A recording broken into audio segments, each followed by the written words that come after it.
Hi friends, ఈ కాలం దొంగతనం చేసినోడు డైరెక్ట్గా దొరికినా ఎంత సైకోగా లెక్క ప్రవర్తిస్తాడంటే, తప్పు చేయనోడిని చంపడానికి సిద్ధంగా ఉన్నారు.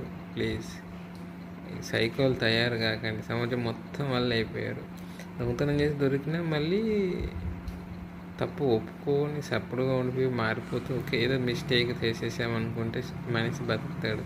కానీ తప్పుని మళ్ళీ రివర్స్ అయ్యి ఆయన చంపడానికి, మోసం చేయడానికి, ఆయన మీద కేసులు పెట్టడానికి, రివైజ్ తీర్చుకోవడానికి జీవితాన్ని నాశనం చేస్తావు. ఈ టైంలో నీ గురించి నువ్వు తినడానికి, కష్టపడడానికి, సక్సెస్ కావడానికి కొంచెం ట్రై చేసుకుంటే ఇండియా ఎప్పుడూ అభివృద్ధి అయ్యిండేది. ఇండియాలో మొత్తం సైకోలే ఉంటున్నారు. మనిషి మైండ్ సెట్ డిప్రెషన్లోకి వెళ్ళి కుళ్ళు కుశుద్రాలతో తయారవుతున్నారు. దయచేసి మారండి.